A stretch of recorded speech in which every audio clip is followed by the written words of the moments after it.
کشمیر کی سرزمین پہ کھڑا ہو کر اپنے کوٹلی کے عوام کے درمیان کھڑے ہو کر بہت خوشی محسوس کر رہا ہوں. پاکستان پیپلز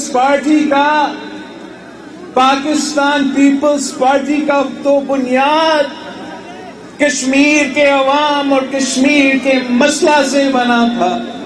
شہید ذوالفقار علی بھٹو کا یہ سیاسی سفر آپ کے لیے، آزاد کشمیر کے عوام کے لیے، مقبوضہ کشمیر کے عوام کے لیے ہم نے یہ سفر کیا تھا جو آج تک جاری ہے.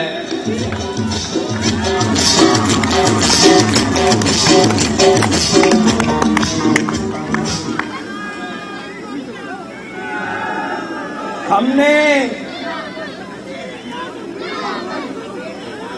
نے قائد عوام شہید ذوالفقار علی بھٹو سے سیکھا ہے کہ اگر کشمیر کے لیے 1000 سال جنگ لڑنا پڑے گا تو ہم 1000 سال جنگ لڑیں گے. ہم نے تو شہید رانی محترمہ بینظیر بھٹو سے سیکھا ہے کہ جہاں ہمارا کشمیری بہن بھائیوں کا پسینہ گرے گا وہاں ہمارا خون گرے گا. ہم نے اگر سیاست کی تو آپ کے لیے، اگر ہم نے خدمت کی تو آپ کے لیے، اگر ہم نے قربانی دی تو آپ کے لیے، اور اگر آج بھی تیسرا نسل کا سیاست جاری ہے تو وہ آپ کی وجہ سے. میں وہ لوگ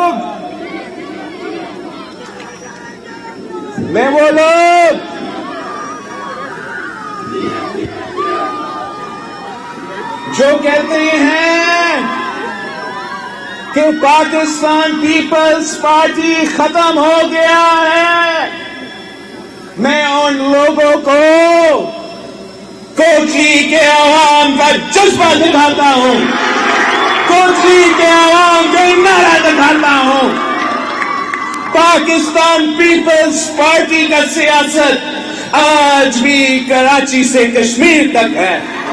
پاکستان پیپلز پارٹی کی سیاست آج بھی اس ملک کے ہر کونے کا ہے، اور انشاءاللہ تعالی آپ پاکستان پیپلز پارٹی کے ساتھ ویسا دیں گے جیسے آپ نے بھٹو شہید کے ساتھ دیا، جیسے آپ نے قائد عوام کے ساتھ دیا، جیسے آپ نے شہید رانی کے ساتھ دیا، جیسے آپ نے مرد ہور کے ساتھ دیا.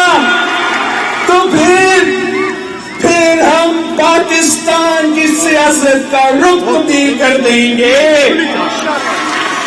ہم تو تبدیلی والے کو بھی بگائیں گے، وہ بلی والے کو بھی بگائیں گے. پاکستان پیپلز پارٹی کا کشمیر پالیسی یہ ہے کہ ہم چاہتے ہیں کہ کشمیر کا فیصلہ کشمیر کے عوام کرے. یہ جب اس پارٹی کی بنیاد رکھی تھی تب بھی ہمارا پالیسی تھا. جب شہید محترمہ بینظیر بھٹو نے اس پارٹی کا پرچم تھامی تو تب بھی یہ ہمارا پالیسی تھی، اور آج بھی مرتے دم تک ہمارا یہی پالیسی ہوگا کہ کشمیر کا فیصلہ کشمیر کے عوام کریں گے. نہ دہلی کرے گا، نہ اسلام آباد کرے گا. فیصلہ ہوگا تو آپ کریں گے، آپ حکم کریں گے، ہم آپ کے حکم پہ چلیں گے. آپ کا فیصلہ ہوگا، آپ کا اگر فیصلہ جنگ کا ہوگا تو ہم جنگ کریں گے. آپ کا فیصلہ ہوگا امن کا ہوگا تو سرحدوں پہ ہم امن کریں گے. لیکن ہم کسی اور کی ڈکٹیشن پہ نہیں چلیں گے. اگر ہم ڈکٹیشن پہ چلیں گے تو اس خطے کے عوام کی ڈکٹیشن پہ چلیں گے. اگر ہم کسی کے حکم مانیں گے تو ہم آپ کے حکم مانیں گے. آپ کو تو پتا ہے کہ یہ قائد عوام شہید ذوالفقار علی بھٹو کا نعرہ تھا کہ ہمارا نعرہ سب سے بھاری رائے شماری، رائے شماری، ہمارا نعرہ سب سے بھاری رائے شماری، رائے شماری۔ کبھی ہمارا سوچ یہی تھا کہ اگر اس خطے کے مستقبل کے فیصلے لیے جائیں گے تو آپ اپنے ووٹ سے طاقت سے یہ فیصلے کریں گے۔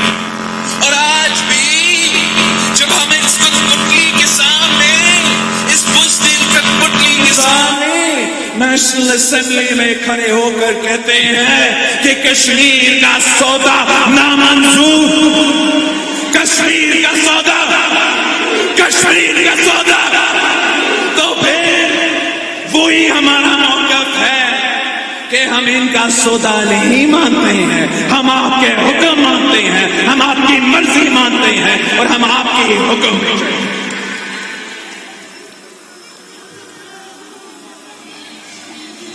شہید ذوالفقار علی بھٹو نے کہا تھا، قائد عوام نے کہا تھا کہ میں اپنی نیند میں بھی کشمیر میں غلطی نہیں کر سکتا۔ میں اب 3 سال سے اس کٹپٹلی کو دیکھ رہا ہوں، ایسے لگتا ہے کہ جب بھی وہ کشمیر کی بات کرتا ہے، جب بھی وہ اپنا منہ کھول کے کشمیر کا ذکر کرتا ہے تو صرف اور صرف غلطی کرتا ہے۔ اس نے ایک بار بھی کشمیر پہ صحیح فیصلہ، صحیح پوزیشن، صحیح پالیسی نہیں اپنایا تھا۔ آپ کو یاد ہوگا کہ جب مودی نے مقبوضہ کشمیر میں تاریخی حملہ ہوا تھا، پورا پاکستان دیکھ رہا تھا، نیشنل اسمبلی بیٹھا تھا، پاکستان کا وزیر اعظم کھڑا ہوا تھا، اور جواب کیا تھا؟ جواب کیا تھا؟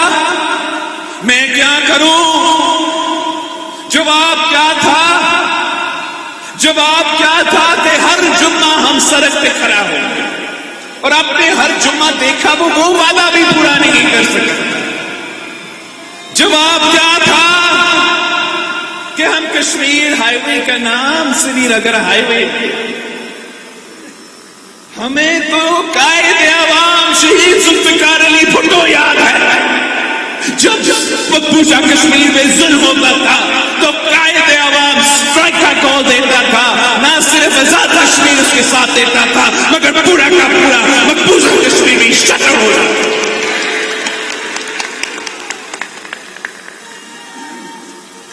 یہ کس قسم کا بزدل وزیر اعظم ہے؟ یہ کس کے کہنے پہ اپنے پالیسیز بنا رہے ہیں؟ آپ کے کہنے پہ تو نہیں چل رہا ہے۔ آپ کو یاد ہوگا کہ انہوں نے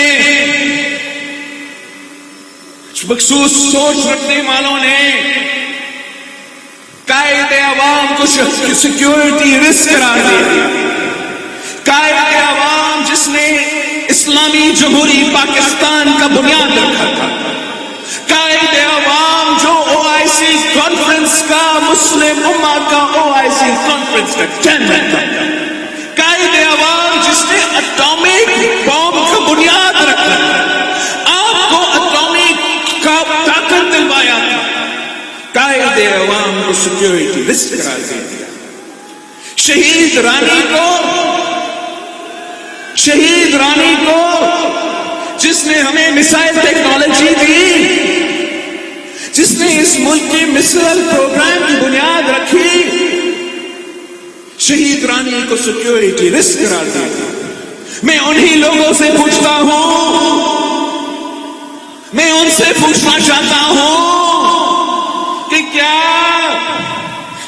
جب آپ کا کٹپٹلی کہتا ہے کہ ہمیں پاکستان کی ایٹامک ویپنز کا پروگرام کی ضرورت نہیں ہے، تو کیا وہ سیکیورٹی رسک نہیں بن جاتا ہے؟ اگر قائد عوام اور شہید بیوی جنہوں نے ہمیں یہ ایٹامک طاقت دلوائی، اگر وہ سیکیورٹی رسک جھوٹے الزاموں پہ لگے تو یہ کٹپٹلی بھی اب سیکیورٹی رسک بن چکا ہے.